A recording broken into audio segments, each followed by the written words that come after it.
Hello students. तो आज हम लेकर आ गए हैं अपना नया video class 10th science one shot revision complete syllabus.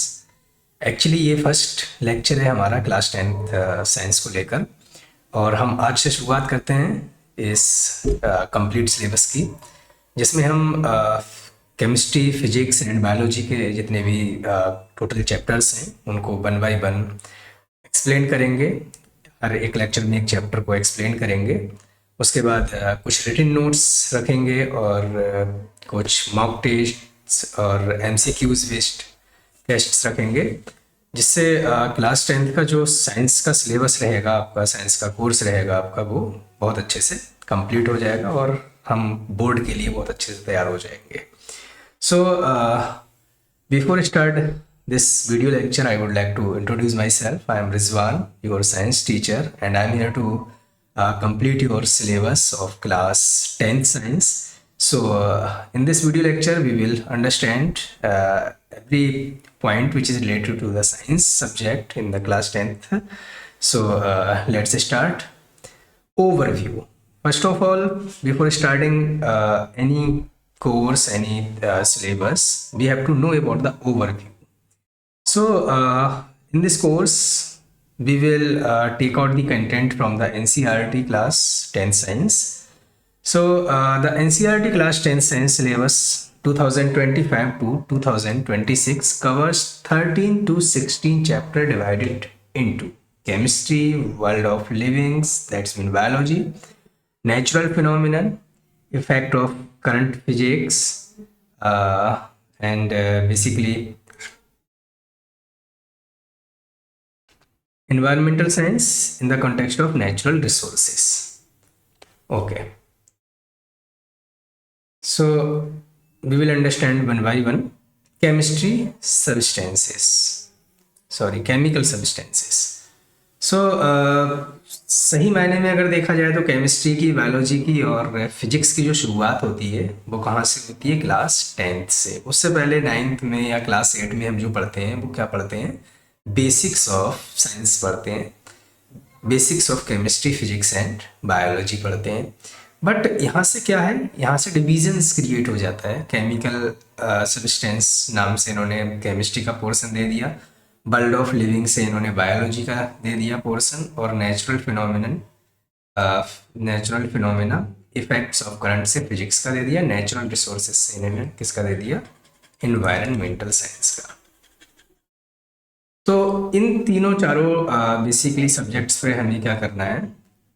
एक एक चैप्टर को अच्छे से समझना है और अपने क्लास 10th के सिलेबस को कंप्लीट करना है। ओके, तो सबसे पहले किसी भी कोर्स को समझने से पहले या किसी भी सिलेबस के पार्ट को समझने से पहले हमें जानना चाहिए उसका डिस्ट्रीब्यूशन ऑफ मार्क्स क्या है। तो क्लास 10th में जो डिस्ट्रीब्यूशन ऑफ मार्क्स रहने वाला है वो 80 marks from theories and internal assessment से 20 मार्क्स रहने वाला है। तो 80% कहाँ से आने वाला है? थ्योरी से, और 20% कहाँ से आने वाला है? इंटरनल असेसमेंट से। तो टोटल कितना बनता है? 100। सब्जेक्ट हमारे रहते हैं chemistry, biology and physics.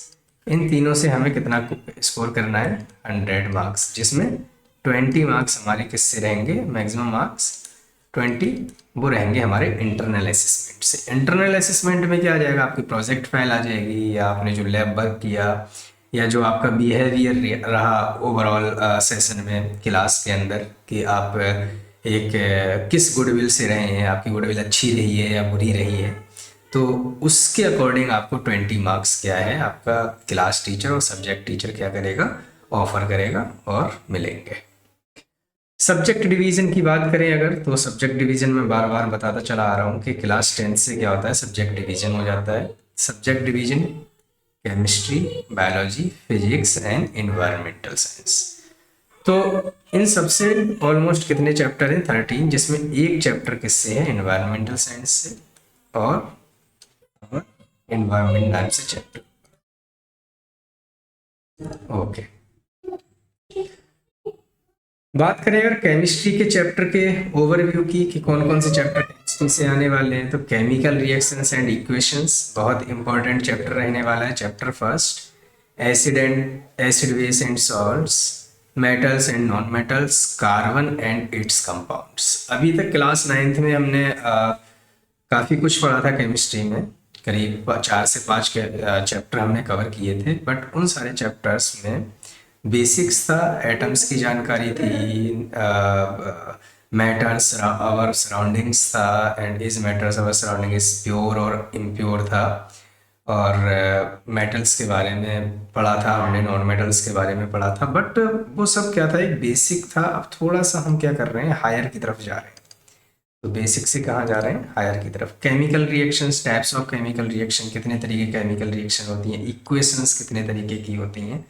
Basically अब हम रियल केमिस्ट्री में जाने वाले हैं। एसिड्स क्या होते हैं, बेस क्या होते हैं, सॉल्ट्स क्या होते हैं, मेटल्स एंड नॉन मेटल्स क्या होते हैं, कार्बन जो बहुत मोस्ट इम्पोर्टेंट रोल प्ले करता है, उसको हम कार्बन बोलते हैं, केमिस्ट्री में काफ़ी रोल प्ले करता है, एंड इट्स कंपाउंड्स, और उससे बनने वाले कौन कौन से कंपाउंड्स हैं उनके बारे में हम जानने वाले हैं, किसमें, केमिस्ट्री पोर्शन में। इसके बाद बायोलॉजी की बात करें अगर हम, तो बायोलॉजी में हमारे पास में काफ़ी सारे चैप्टर मेंशन किए हुए हैं एनसीईआरटी ने। लाइफ प्रोसेस इसमें आ जाएगा हमारा, nutrition, respiration, transportation and excretion. चारों चैप्टर जो हैं काफ़ी इंपॉर्टेंट रहने वाले हैं। थोड़ा थोड़ा हमने पढ़ा भी है। न्यूट्रिशन के बारे में तो हम क्लास 7th और 8th से पढ़ते चले आते हैं। इसी तरीके से रेस्पिरेशन भी पढ़ चुके होते हैं। ट्रांसपोर्टेशन भी लगभग हम क्लास 8 से पढ़ लिया होता है हमने, क्लास 8 में, क्लास 9th में। एंड एक्सक्रीशन भी हमने क्लास 8 में पढ़ लिया होता है, एनसीईआरटी अगर उठाकर देखें हम तब। But in class 10th syllabus we have to aware all these life processes in very explanatory way। तो हमें क्या करना है, न्यूट्रिशन को बहुत अच्छे से समझना है, रेस्पिरेशन को बहुत अच्छे से समझना है, ट्रांसपोर्टेशन और एक्सक्रीशन को भी बहुत अच्छे से समझना है, क्योंकि क्वेश्चन इनमें से कहीं से भी पूछ सकता है, बोर्ड एग्जाम होता है। Control and coordination in animals and plant. Control and coordinations, तो एनिमल्स और प्लांट्स में कंट्रोल और कोऑर्डिनेशंस को हम देखेंगे। चैप्टर हमारा है बायोलॉजी का। उसके बाद इंपॉर्टेंट चैप्टर है एक रिप्रोडक्शन, हेरिडिटी जो जेनेटिक्स से लिया गया है, बहुत बेसिक है जेनेटिक्स का ये, हेरिडिटी, और इवोल्यूशन। इवोल्यूशन भी एक इम्पोर्टेंट चैप्टर है आपका, जो 10th में आपका क्या रहेगा, बायोलॉजी का लास्ट चैप्टर है। बट जो 11th में हम पहुंचेंगे तो इवोल्यूशन से शुरुआत होती है हमारी बायोलॉजी की। तो we have to understand one by one every chapter in a very explanatory way. So miss नहीं करेंगे, अच्छे से बने रहेंगे और सीखते रहेंगे। काफ़ी कुछ सीखना है साइंस में, बायोलॉजी, फिजिक्स और केमिस्ट्री में। उसके बाद ही हम आगे बढ़ पाएंगे और अच्छे से कर पाएंगे। फिजिक्स, बात की जाए अगर फिजिक्स की, तो काफ़ी बेसिकली इम्पोर्टेंट पोर्शंस को कवर कर रहा है हाई स्कूल का फिजिक्स। सबसे पहला चैप्टर है हमारे हाई स्कूल के फिजिक्स में लाइट। लाइट बहुत इंपॉर्टेंट चैप्टर होता है, और स्टूडेंट्स कहीं ना कहीं लाइट चैप्टर में क्या करते हैं, कहीं ना कहीं खो जाते हैं। उनको पता ही नहीं लगता है कि हम न्यूमेरिकल्स कैसे क्लिक करेंगे, कैसे करके हम उसको सॉल्व करेंगे। रिफ्लेक्शन और रिफ्रैक्शन में बहुत ज़्यादा कंफ्यूज रहते हैं पूरे टाइम। तो इसको हमें बहुत ही पेचीदगी के साथ, बहुत ही अच्छे तरीके से हमें समझना है कि रिफ्लेक्शन क्या होता है, रिफ्रैक्शन क्या होता है, लाइट इन एक्चुअल है क्या, स्पीड क्या है उसकी, फॉर्मूलाज क्या हैं, रिफ्लेक्शन क्या है, किस तरीके के मिरर्स यूज़ किए जाते हैं, और बेसिकली इंटेंसिटी क्या होती है लाइट की। सो everything will be clear in the chapter of physics known as light, reflection and refraction। कुछ न्यूमेरिकल पोर्शंस भी रहेगा जिसको हम कवर करेंगे, अच्छे से सीखेंगे। Human I and colourful world, तो बहुत इंपॉर्टेंट चैप्टर रहने वाला है, human I and colourful world. Actually क्या है, हाँ, जो हम देखते हैं ज़रूरी नहीं है वो जानवर भी देखते हों, ज़रूरी नहीं है वो रेप्टाइल्स भी देखते हों, सांप बिच्छू भी देखते हों। तो हर किसी की जो आई होती है उसका जो कलर मैकेनिज्म होता है, कलर कैचिंग पावर होती है, वो अलग होती है। अगर हमें ब्लैक दिख रही होती है कोई चीज़ तो हो सकता है वो और एनिमल्स को ब्लैक नहीं दिख रही होती है। अगर हमें हमारी आइज़ का रेजोल्यूशन और हो सकता है, दूसरे आइज़ का रेजोल्यूशन और हो सकता है। तो in this chapter we will understand about the eye of human and colour effects which is catch by human eye in this chapter. Electricity बहुत इंपॉर्टेंट चैप्टर है। आजकल हम अपने डेली लाइफ में इलेक्ट्रिसिटी के बिना एक मिनट भी जीना हमें मुश्किल हो जाता है। और अगर हम साइंस के स्टूडेंट्स हैं तो हमें इलेक्ट्रिसिटी के बारे में पता होना चाहिए कि ओम क्या होता है, एम्पियर क्या होता है, करंट क्या होता है, उसका फॉर्मूला क्या होता है, रेजिस्टेंट क्या होते हैं। So everything will be transparent and clear in this chapter. और कुछ छोटे छोटे बात जैसे बहुत सारे टर्म्स हैं, किलोवाट, वाट, जूल, और इन सारी चीज़ों को हम इस चैप्टर में क्या करेंगे, सीखेंगे। और सीखेंगे जब हम इस क्लास में बने रहेंगे।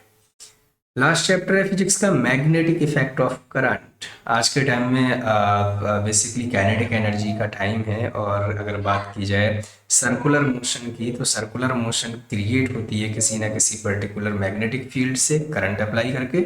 तो इसमें हमें देखना है कि मैग्नेटिक इफेक्ट क्या होता है और उस पर करंट का क्या रोल रहता है। अगर हम करंट सप्लाई नहीं देंगे किसी मोटर को, तो वो मोटर क्या करेगी, सर्कुलेट नहीं करना शुरू करेगी। और जब सर्कुलेट करना शुरू नहीं करेगी तब हमें कोई भी काइनेटिक एनर्जी या कोई भी सर्कुलर एनर्जी नहीं मिलेगी। जिस तरीके से घर में सीलिंग फैंस चलते हैं, कूलर्स चलते हैं, बड़ी बड़ी डायनमोस चलती हैं, फैक्ट्रीज़ में मोटर्स चलती हैं जो सर्कुलर एनर्जी क्रिएट करती हैं, वो सब किसका एग्जाम्पल है, मैग्नेटिक इफेक्ट ऑफ करंट का एग्जाम्पल है। तो इस चैप्टर में we will understand about the complete phenomenon of the circular motion produced from the current and magnetic effect, and there will be some major and minor key points we will understand in chapter, like magnet कितने types के होते हैं, उनके basically physical properties क्या होती हैं, chemical properties क्या होती हैं उनकी, करंट की इंटेंसिटी क्या होती है, कितनी पावर किस करंट से जनरेट होती है। So every things will be clear in this chapter, तो आपको बने रहना है। लास्ट जो हमारा इम्पोर्टेंट टॉपिक रहेगा, जो लास्ट चैप्टर रहेगा हमारा, वो रहेगा नेचुरल रिसोर्सेस। अब नेचुरल रिसोर्सेस क्या हो सकते हैं, सन से आने वाली लाइट, वो भी नेचुरल रिसोर्सेस है। जो हमें एनवायरनमेंट से ऑक्सीजन मिल रही है, नेचुरल रिसोर्सेस है। कार्बन डाइऑक्साइड जो प्लांट्स ले रहे हैं हमारे थ्रू निकली हुई, नेचुरल रिसोर्सेस है। So everything which we find from the nature are known as the natural resources. और ये सब हमें कहाँ से मिलती है, हमारे एनवायरनमेंट से।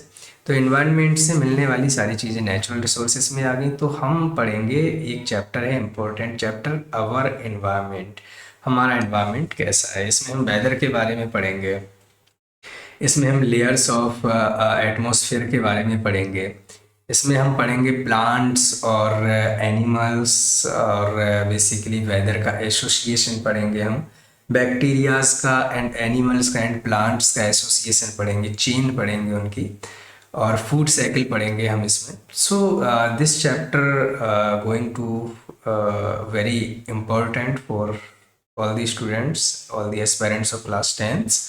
So you have to be aware towards all the chapters which is listed in your class 10 syllabus. तो इतना ही आपका क्या था, कोर्स रहेगा, क्लास 10th में सिलेबस रहेगा, और इनको हम हर दिन, हर दूसरे या तीसरे दिन एक एक वीडियो देकर बहुत जल्दी कवर करेंगे। उसके बाद टेस्ट सीरीज शुरू कर देंगे, जिससे हमारा बोर्ड से कुछ महीने पहले ही सारी तैयारियां मुकम्मल हो जाएं और बहुत अच्छे से हम तैयार होकर बोर्ड एग्ज़ाम में बैठें साइंस में। So that's all from my side, thank you so much, and thank you so much to all the students which are the aspirants of class 10th। So बने रहिए आगे की लेक्चर्स में भी, और बहुत बहुत धन्यवाद आपका शाह एजुकेशन एकेडमी पर आने के लिए और इस वीडियो को अंत तक देखने के लिए। तो आशा करता हूँ कि आप अगले वीडियो का भी इंतज़ार करेंगे और हम टाइमली वीडियो भेजते रहेंगे आपके पास में, काफ़ी अच्छे से कॉन्सेप्ट आपके क्लियर करते रहेंगे। कोई क्वेश्चन होगा आपका तो कमेंट बॉक्स में ज़रूर पूछिए। और ये शाह एजुकेशन एकेडमी का एप्लीकेशन भी प्लेटफॉर्म पर, प्ले स्टोर पर उपलब्ध है। वहाँ पर जाकर डाउनलोड करके वहाँ से भी फ्री कंटेंट में आप ये वीडियोस देख सकते हैं। और जो हमारे डॉक्यूमेंट्स बनने वाले हैं, नोट्स, वो सब भी आपको शाह एजुकेशन एकेडमी के एप्लीकेशन पर ही मिलते रहेंगे। और वहाँ से डाउनलोड करके आप अपने नोट्स को भी मेंटेन रखिए, अपने प्रोजेक्ट फाइल्स को, लेबोरेटरी नोट्स को, सबको आप वहाँ से क्या कर सकते हैं, मेंटेन कर सकते हैं। और मिलते हैं अगले वीडियो में। बाकी चैप्टर फर्स्ट जो है हमारा chemical reactions and types of equations, उसके बारे में हम चर्चा करते हैं। So thank you so much students, thank you, have a nice day.